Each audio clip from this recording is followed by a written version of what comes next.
Saratola TV. Donc musana biso tolobela na bato ba na se na biso, tolobela na bato ba leki biso, na ba milliardaire tolobela bango. Topona ate. Na kolobela cordonnier, na kolobela moteki mai, na kolobela mututu. Vous comprenez? Donc toza toujours tout autour na polémique, ma beza ba insulte. Saratola TV. Ba comédien na biso importance à polémique pembe na bango eza parce que ezo sala ki baza na temps. Ezo faire vivre ba kombo na bango, ezo faire vivre misa na bango. Polémique eza prompté, mais les insultes des phrases wana ne faki ya ngondo tuna mutuna. Mais polémique eza normal. Saratola TV. En tout cas, t'as dit nga na onsenga na nous premièrement na ba famille Libota. Batala penda film oza ba réalité les kana na ba famille belé omoni makambo le oto mona Belver komeli biso oyo e kaboli ba famille. Saratola TV. En réalité, n'a pas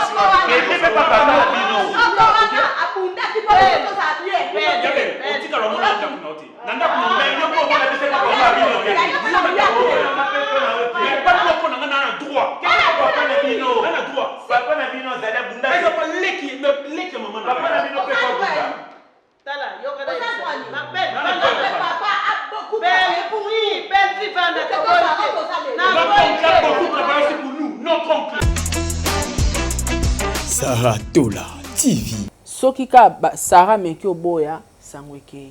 Ekemboko. Soki pe gi ameki oboya sangweke. Ba uti pe mboka ba na place mususu te ba ebi pe ba tuté boza na obligation sani ovandisa bango. Mais comment ko vandisa na bande ko na yo na mibali na bango? Ataku twango, ataku babi bangala ngo, est-ce que ba sara ndengo wana? Et puis ça ba réalité zo le kana na ba famille tadinga na biso lelo batu ba bengisa su bande ko na mboka te. Saratola TV. Bon, faut commander mon nez, boy. Eh, on va dire bofi, bofi, comment mon nez? Eh, bofi. C'est bon. Eh, balignère, bateau. J'ai au ana tondi si bateau. oui. Oula. Oh mon Dieu. Eh, y'a un anoko gikal. Bango toi isola iswa bana bakuze biso na biso abokila yo. Bon frère to kemi ma bena. Papa tapite. Obi ke baba. Mama so na be bone ma so ko matate. Saratola TV. Batu tout ba bengisa bande ko na mboka la majorité sur 100%, 98% bazala déçu. Saratola TV. La chaîne qui assume, Voilà, mesdames et messieurs, Bandeko Balandi à Saratola Télévision, Bandeko Balandi à Top Media Télévision, soyez le bienvenu. Tozongil Susu Awa, Nakansina attaque Nanga, vous avez compris. Tochele bino moi ba extrait, il y a ba film, il y a ba maman nabiso, makambo ba maman nabiso bazoko sala. Aujourd'hui, nous voulons parler sur l'impact il y a polémique tout autour, il y a ndeko nabiso, il y a ba comédien. Est-ce que ezo kosunga bango ba mata banani bato bazoko bénéficier nango avantages ezali nanga munini désavantages ezali nanga munini lelo nde tokoluka moyeto solango na maman Saratola une façon aussi ya kopesa moi ba piste ya solution par rapport ya ba problème oignon ezali na réseaux sociaux X asala ki boye Y asala ki boye. Aujourd'hui, beaucoup de personnes oublient ses objectifs, ils se lancent dans de n'importe quoi. Pour nakokanisa ete peut-être makambo malamu ekoye la bango na sima mais malheureusement nzambe azo ko disposer parce que biso bato mokili to proposer na biso voilà na ko senga na Josué depuis bisika ezwamiye asunga nakanisa maman Bijou Ketani maman il y a 90% au bon na papa Jean-Pascal Leka. Un grand merci à vous maman Bijou, que le bon Dieu vous bénisse. Nzambe a continué toujours à surprendre Bino, ba Lorraine, ba Daniel, Déborah, en tout cas, Nzambe Azala Nabino, Nzambe donc à Pamboula, toute la famille. Un grand merci à maman Déborah Lubanda, Kilo, à mère à Calgary, maman Zozo, aux Zalaka inoubliable, au Bongana papa Noé Mavaka Lanzinga. Un grand merci à Berthe Konde Mbongwa propre, Nzambe Azala Nayo, avec toute ta grande famille. Un grand merci aussi à maman Émilie Seti Mayinga, Nzambe Abate Labino. Je suis ceux qui te le langage moko, Tozwana, maman Dinana. La film est au Bokila Lokondo et puis on se retrouve tout justement après pour tout le commentaire aux Maman Sarah. Merci. Sarah Tola TV.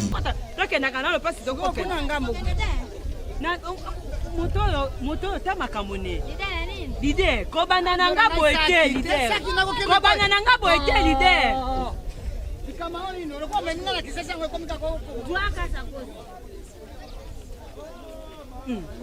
Wala basi bafongoli biso miso te pa bakiawa bakofongola biso miso. Bafongoli biso miso te ale. Maneto kuna boy. Endete ya Sara. Nakomi malukut. Nakomi. Entrez. Caroline. Yaya. Bofi. Tata. Papa, comment on est monnaie la boy? Yaya. C'est quoi ça? Yaya. Attends. Comment est Yaya Langa? Bon, kaka bien la sangoye wana. Oh, mobile né. Bon gosse. C'est bon, c'est bon. Bonjour. C'est bon, c'est bon. Bon, faut commander mon aile, boy. Bon, comment mon aile? Bofi. Yaya. C'est bon. Balinière bateau. J'ai wana tondi si bateau. Oula. Oh mon Dieu. Ya wana noko gikala. Bango toi isola wa bana bakuze biso na biso abokila yo. Bon frère Tokemi ma bena. Papa tapite. Obike baba. Mama soana be bore maso ko matate. Kasi to ene ndela moko. Bongo yaya ko bakinde ma meme ngo boni po toni saba poso bango na sebo. Ko ata ba meme mitano Obike na moni pasi moko. Kolere ko tina masuwa bato ku fa mon frère tene. Sarah Tola TV. Voilà, mesdames et messieurs, nous sommes de retour sur ce plateau. Là, vous avez compris. Tableau. Et ça, déjà, 8e épisode du film Nabino Bokila Lokondo. En tout cas, allez vous abonner, pas Maman Dinana. Vous ne serez pas dessus. Nzambe, abattez la maman, bazoko travailler nuit et jour. Makamboyo et pas Bangale Belé. Donc, ça, les maka. Oye nanda kuyande kona yo mais omemina mobali na banani na ban. Nous avons vu ça aussi une fois. Donc nous avons vu ça aussi une fois mais bon. Ezaka makam Mama Sarah Tola déjà azana plateau. Ah ouais, je suis tout le camoyen tozo Mama Sarah to mekosola. Na Mama Sarah bonjour. Bonjour papa Tadi, bonjour bande konyo soba Olanda biso de partout dans le monde et ba meilleur fan. Bambote na bino yango wana pourquoi pas pe na batu nyonso basabona na chaîne YouTube nanga to pe na chaîne YouTube papa Tadi bo continuer ko s'abonner massivement parce que la plupart la majorité batala biso na télévision ba na moi difficulté à ko s'abonner mon na ba fan alors ngana osenga na bino bo s'abonner mita otala ngana TV mais tala pe na téléphone no soko s'abonner na chaîne à Maman Sarah to na chaîne à papa Tadi soko s'abonner te il est temps ya ko s'abonner et surtout to linga ba remarque ba conseil na bino ba critique na ba commentaire et ça la biso bien en tout cas na ningi bino mingi merci beaucoup. Voilà Maman Sarah, la première question j'aimerais savoir place ya polémique et pas il y a ba comédien ezali profitable na banani est-ce que ezali non important faut que les comédiens va continuer ou va vivre dans la polémique. La majorité, surtout biso ba congolais, ba comme ça polémique le quoi synonyme à succès. Trop de polémique, il y a zomo na loza succès. Oui. Tala neti mutu amindimi koko ma PD.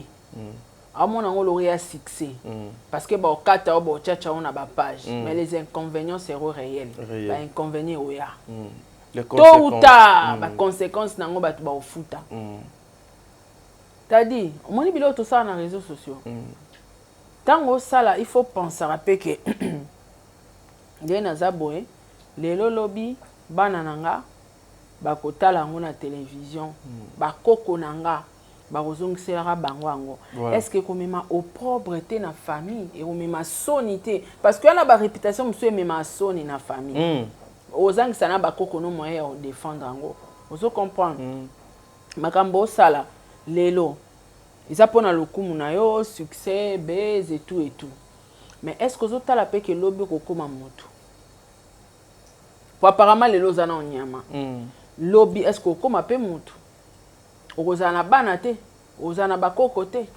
alors deux fois batu bazo agir le quoi banyama moi je trouve que le succès ne dépend pas de polémique Fali n'est pas polémique azam ta polémique ta apromatique te mais au moins na bateau baza derrière tala bien bateau ba yara na système ya fingapo odiembe la musicien te bango mona ba mise eza ba mise ba sala ba orchestre na bango bande banda fingara Fali ebité baza après ba changer komi ba mupe ba misu ba changer Fali mutasimbisanga micro mutaliboso wana héritier a changer la langage Fabregas pas changer la langage on comprend donc ça montre que et ça impolitesse wana et ça là en rien et comme il faut Falité parce que fallait otika ka Fali donc moi je trouve que polémique ils ont faire vivre culture à Congo côté musique côté théâtre bah mais ça n'a pas vivre derrière la polémique sans polémique musique est à la maté débat musique est à la raté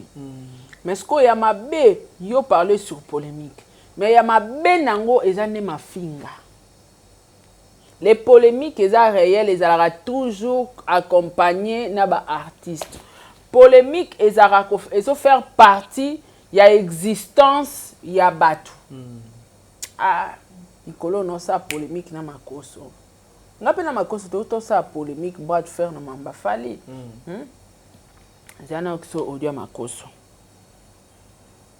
jana okso Camille makoso général yepenga na ebate azaka pasteur azalaka influenceur azalaka siko yebisanga soki ezalaka bras de fer ya biso na biso ba congolais mais to fingana na ba papa bakota ba miniature oyebi mais to fingana nazwa bana makoso bakota ba miniature on comprend bango ba ebike on vit na monde na biso ba africain bato ba plus na besoin ya moins polémique tadi omoni bato batala biso so za polémique te batalo soute ah oui nzimelanga mno so polémique ezate batala te nzana yokiso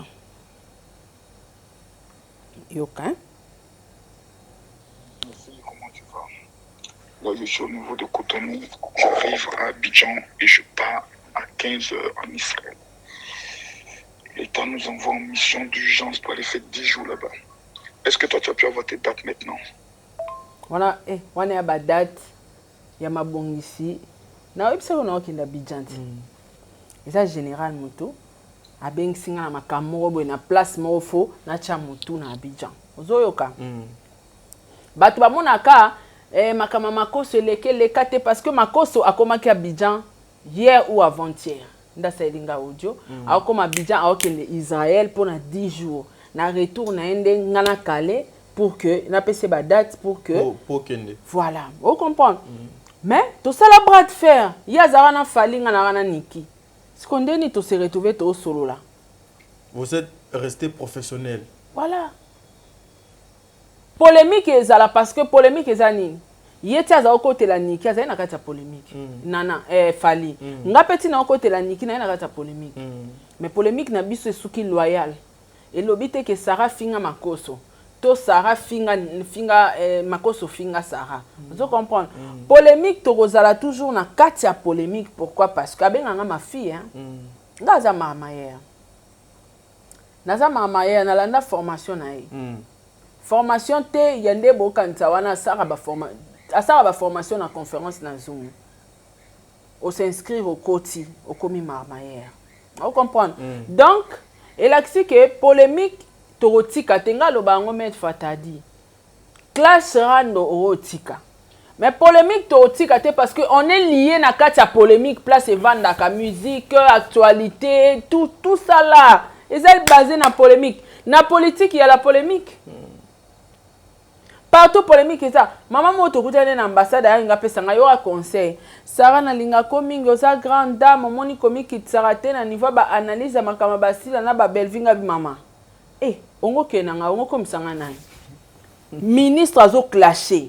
Ongo komisanga nani? Ministre azo sa droit de réponse. Député azo sala be mission azo clasher par zwaka be mission talasko be mission ya ba yaba nani babenga mo banani yaba opposant yaba opposant tala ba popo batenaka ya polémique te yo ngolo bangana leki bato wana nyosu na mbongo ngana leki makoso na mbongo na leki kocha manchik na mbongo na leki ema l'ouest na mbongo conseil yo opesa ngeza musana biso nous sommes là pour faire des analyses et non diffamer les personnes. Nous ne sommes pas là pour diffamer, mais pour les analyses, on les ferait toujours. Et là, si tu as une analyse, tu sais que tu as une valeur à Moussa na bisota.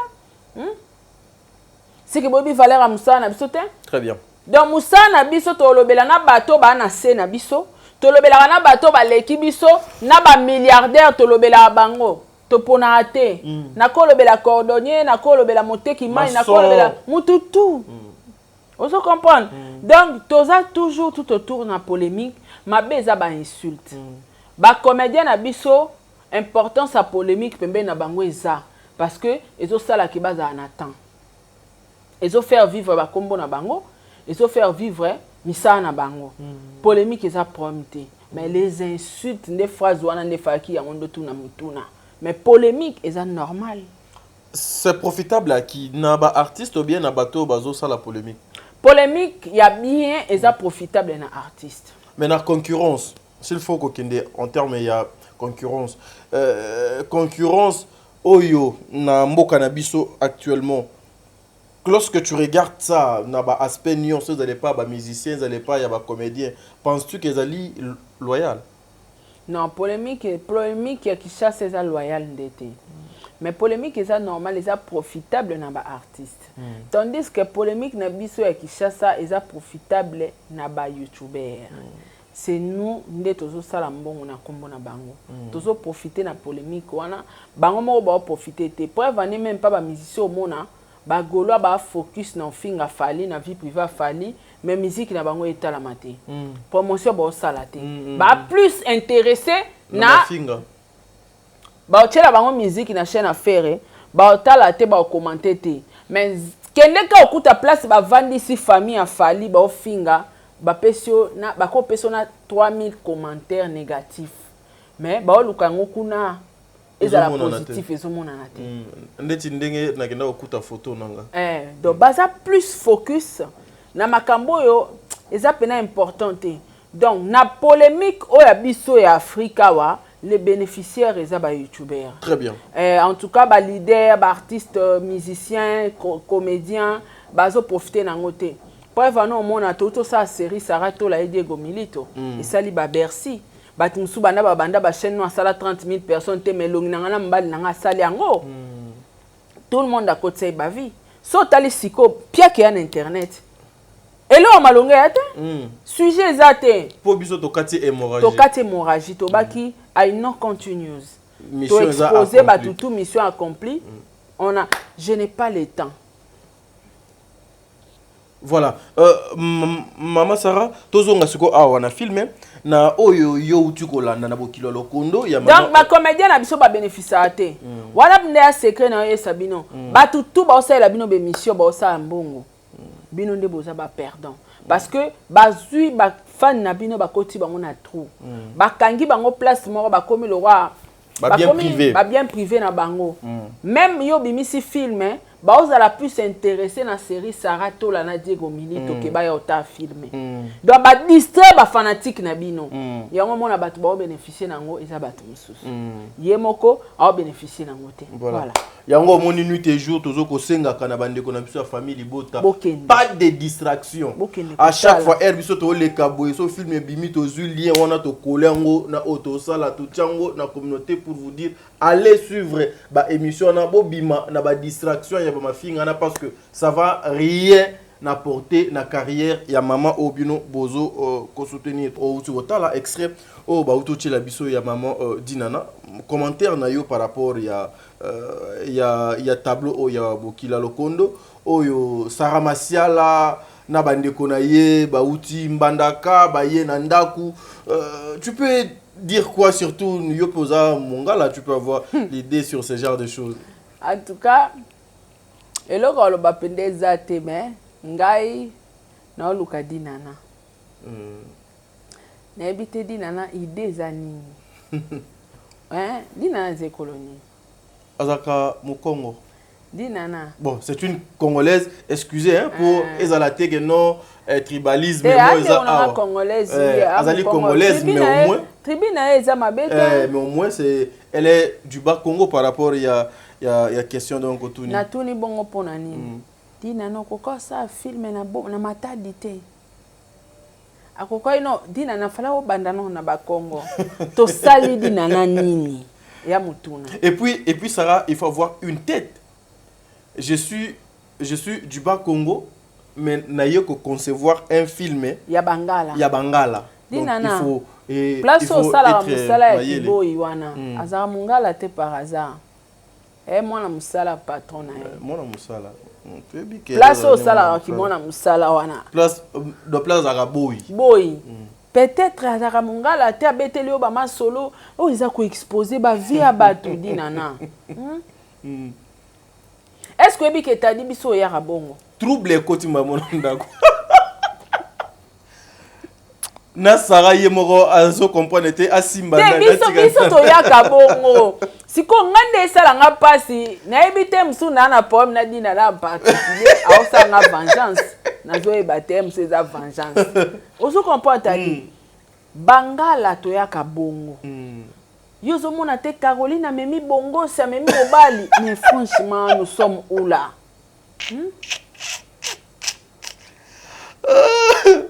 chaque mutoye na mobali na ye non bien okindo kité et puis andenge wana ozomona ba problème ndenge yaka na ba famille oui c'est ça yo yango moni batebele kala na kala nde na monaka bandeko bazaka bengisa bandeko na bango na mboka meloko yango nzela batika ebele ndeti bakoma tadebi pona ni batika et comment obota ba problème oui ebotaka ba problème c'est etaka na oye biso na keno ka musika te sko ndenge Caroline ayena bongosi ndenge o wana mususu nani Renati Foku ayena pako nazo mituna po Sarah Masiala nagi bapesa bango ba chambre ezaka question et puis la place problème ekoya ndako abatu boye okoya tabino mibale boya toyepa yaya boye na mibali na bino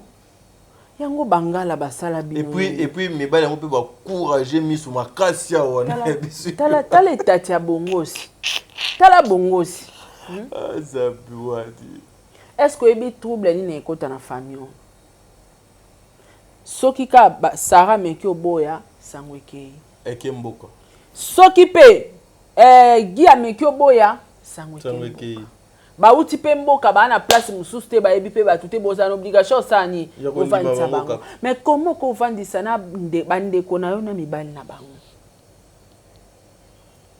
ataku twango ataku babi Bangala ngo est-ce que basara ndengo wana et puis eza ba réalité zo lekana na ba famille tadinga na biso lelo batu babengisa su bandeko na mboka te batu tu babengisa bandeko na mboka la majorité sur 100% 98% bazala déçu bato ba uta mboka nde babundisa bango nde bacha bango mutu na se bango nde baboma bango nde basala nyonso mabe babebisa ngana yebi histoire moko na yebi ke bandeko balelaki histoire voto ozonga ngana yebi histoire moko noko auta mboka babengisa ye auti mboka ye mutabebisa mwana kolo ndako mawa La mauvaise foi. Mauvaise foi. Abimaka na ye. Oh, na film pe ya dinana.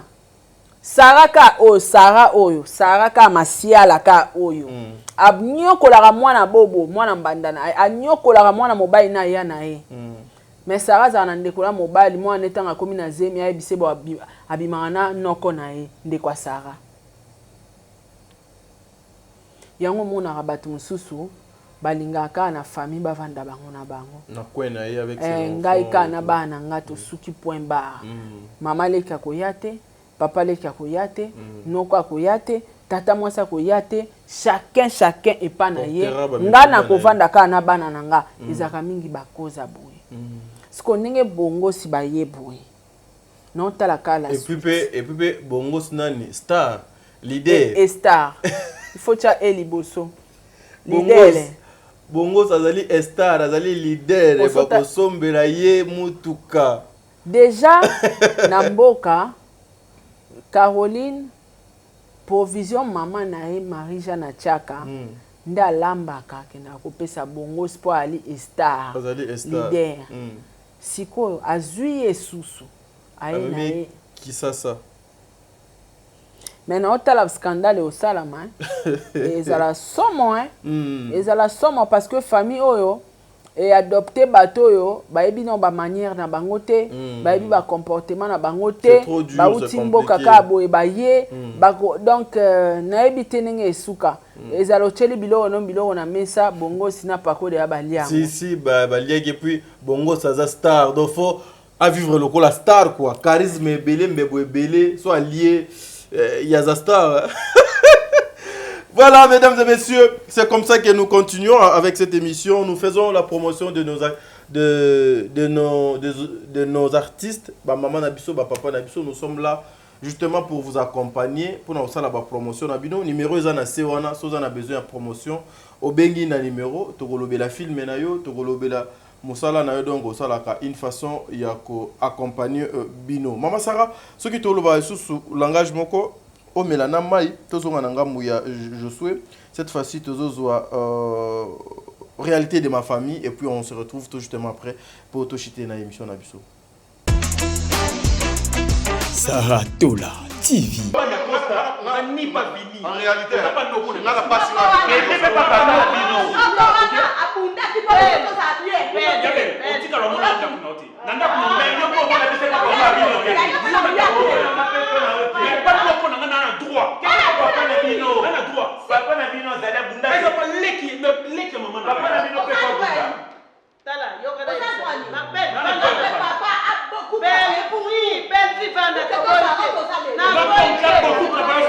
notre oncle, il a beaucoup travaillé pour nous.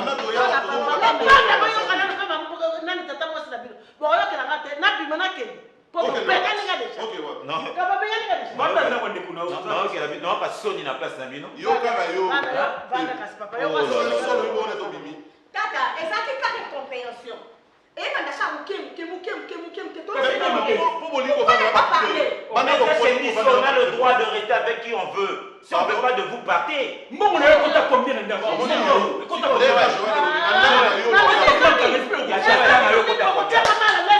Joël, il y a Tata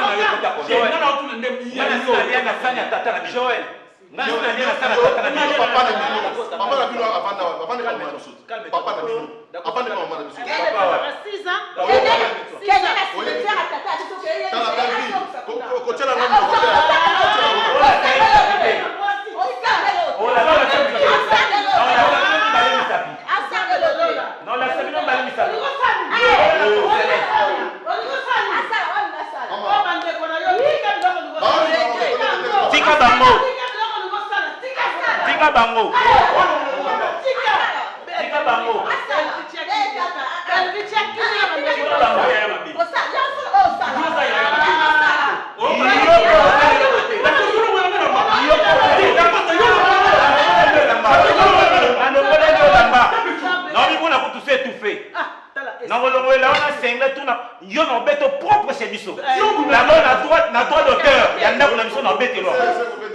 Par rapport à nos droits d'auteur, on a embêté là.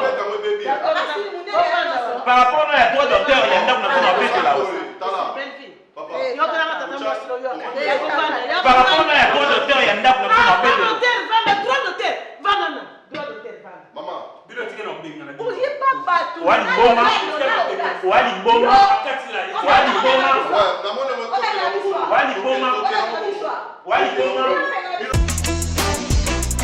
Saratola TV. Voilà, Bandeko Balandi à Saratola télévision, Bouti Kolandawana. En tout cas, j'ai l'impression que artistes ont inspiré Mingi. Comme vraiment, nos artistes, comme vraiment, qu'on s'inspire Mingi dans la réalité quotidienne. Dans la réalité, les cas dans la famille, dans la vie, dans la coin il y a République démocratique du Congo, une façon il y a quoi apporter un plus conseil na bango na foyer na kanisi wana Bouti Kolanda réalité de ma famille.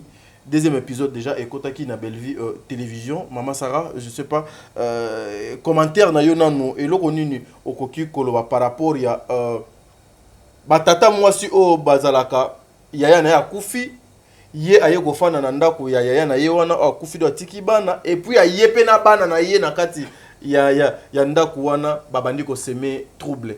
Okoki kosolola nini na bandeko na yo bakozali bakwa kolanda biso? En tout cas, tadinga na onsenga na premièrement na ba famille Libota. Batala penda film o za ba réalité le kana na ba famille belé. Omoni makambo le to mona Bellevue komeli biso oyo e kaboli ba famille. Ngamonde na vandia pauvre maman biso akufaki na bandeko ba cousine o to mona te ba cousine lointaine bato wana tu bayaka bazwa biloko nyonso babosa na même ke abota atiki pe bana basi bapesa bango ata bamaputa tout ekendaki tout donc eza makamoko elekana na ba famille or ye mwasi wana akufi atiki bana na ye abanda luka pona bana na ye est-ce que eza obligatoire bino bozwa biloko wana bokenango ndenga akufi wana est-ce que bino botika lozwa bana na en charge botangisa bana wana ba congolais ba africain pona ni culture wana comme sous tata po sexinga tata po FAPK to la pesi ombuta bina yoka tata po yoka concept ba africain na esa kenga bitata po on des concepts o yozo ebisanga ya ba africain bozala kanango abi yoka tata po abi mwana ngai aya robanda ne classe aya rotanga ndenga rotanga za na epe mayele boye abanzamba sunga abalela biso américain et puis américain wana Sarah fazala ka babota fils unique po ye pas kota l'héritage voilà coaching ya tata po tala na seka lokano na seka te na esenga bi tata po wana sko calcul penza ya personnel ya te calcul ba mama kulutu na bata asali pe rôle na ya ki mama kulutu pe ande ba calcula ke mwana biso fa bala makamone na ba famille ke mwana biso nenga zana ko ya étudiant ate akoya na nani te il faut mutu mo boete il faut ya na catégorie ya batu mwana biso fa bala mundele eza na ba famille ba insista rapina ye mongo lo ba ke mwana nga fa bala Nathalie tata pongabi purement africain. Magos en États-Unis, makila. Ezo benda yo. Nabi tata poto na kalobi il faut avoir américain moko aza fils unique. Et c'est ce qu'on a bi tata po aza fils unique poani o kasi Sarah o moni fils unique wana ba ada sa pa kokota na liste ya richesse ya ba parents ya famille wana tata po la seking habité africain ata sali 100 ans en Europe na Amérique azaka africain. Ouais, parce que nous avons les sons là, ouais. Tala monde na seka tata ponga tata po o calcul nde ozo sala. Yo maman kulutu calcul ozo sala yango. Donc ozo mona ke eza biloko na biso ya ba africain to vivre ndengo wana. Ozo comprendre.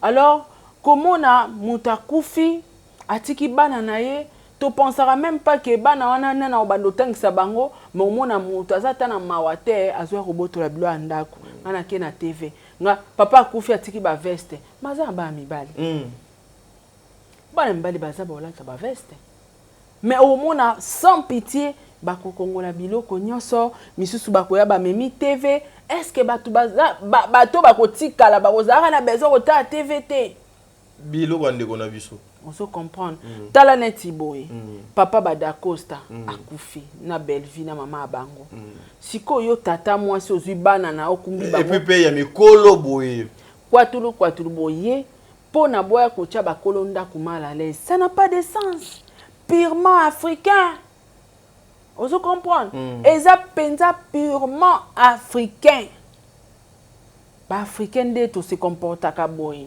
or faut koyeba ke bano yo boti wana tata mwasi ba pe na ba parents na bango oui bana ba papa bango tinda bango ba ke vanda pa papa na bango comment ko ya na bana na oba ya ko tia bana baninga mal à l'aise ça se passe pas comme ça yango ko de place moko wana dacosta ayebisiye tata mwasi na biso atikala azandeko ya papa na biso bino pe bokende pa papa na bino tata mwasi na bino ya tata na bino ou bien et pas papa na biso tata mwasi na biso atikala soki bongo te na tata mwasi na bino nyonso bokende botika biso e ba biloko bongo nde benda ba scandale tata mwasi akotisi kindoki babandi ko boma bana biso foto tika na lopango foto lia bano nyonso bana ebele lelo baza ba victime ya ba richesse ba parents na bango papa kufi famille talika mbongo nyonso tikela ngo bana na ye to banda ko bebisa bana musu mona ba commissaire liboma musu ba commissaire momeli bangi ba bebisi via bana wana nyonso po bango ba hériter ka ba bien wana